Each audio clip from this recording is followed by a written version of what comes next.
As the nation struggles to come to terms with the tragedy that struck Sandy Hook Elementary School, new details are emerging about the 20-year-old shooter. Late tonight, ABC News confirmed that his parents had been separated since 2001 and that he had not spoken to his father or his older brother in the last 2 years. ABC's chief investigative correspondent Brian Ross has the latest. In the last months of Adam Lanza's life, family friends describe a young man so troubled he would not leave the house, with his mother Nancy telling them she was losing control of her 20-year-old son. It was just getting a little harder for as time went on.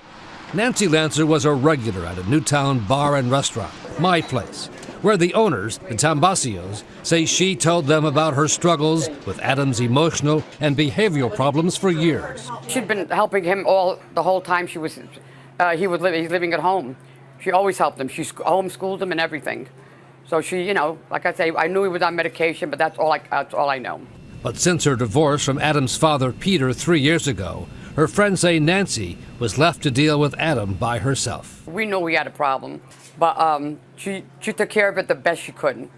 She was a single mom, and she did what she had to do. Since elementary school at Sandy Hook through high school, Adam was known by classmates as strange, severely shy. He hated looking into your eyes for more than a couple seconds. He'd always look down at his paper or whatever he was doing. It made him feel uncomfortable, and he made you feel uncomfortable as well.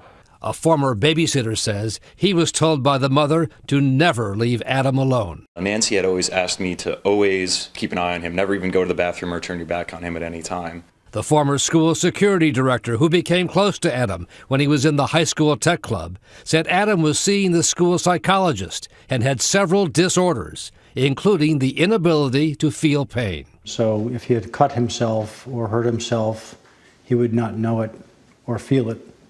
So we were being very, very careful with him. But last Friday morning, the shy, reclusive Adam turned into a different person.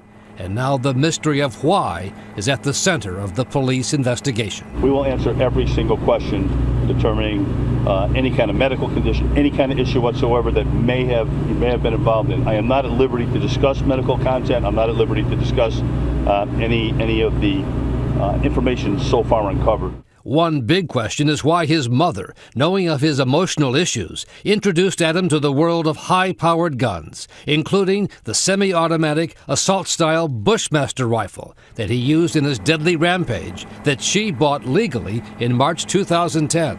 Agents say mother and son even went to the firing range together in the last 6 months. You have a child that's obviously troubled, doesn't bond with people, doesn't even bond with her, apparently. And then you introduce something that's so lethal and so violent, inappropriately used. It's just an extremely poor decision on her part. Especially with the Bushmaster, one of the most popular guns in the country, demonstrated in a video posted on the company YouTube channel. It can fire 45 rounds in a minute, and it's modified so it is legal, even under the Connecticut law meant to ban assault-style weapons. Bushmaster was able to take advantage of that loophole. In fact, if you go to their website, they have a page called State Compliant, where they make weapons specifically for these types of states. But it's still just as deadly, because what makes it dangerous, of course, is the ability to take almost unlimited amounts of ammunition and the pistol grip. That's what allows a shooter to keep the barrel down on its target. On Friday, Adam Lanza showed up at the Sandy Hook school with the Bushmaster and the 2 handguns and hundreds of bullets, enough to kill everyone, every student and teacher. Only the sound of approaching police stopped him. I think that gun empowered him, and once he had decided at some point he was going to commit this mass shooting, he now has been trained with a piece of equipment that will accomplish that. Police and federal agents are now working on another key piece of evidence, a computer hard drive found in the Lanza home. When they found it, someone had tried to destroy it with a hammer or a screwdriver. But agents say while that will slow them down, it will not stop them from recovering what was on the hard drive. Perhaps the secrets that Adam Lanza wanted no one to see.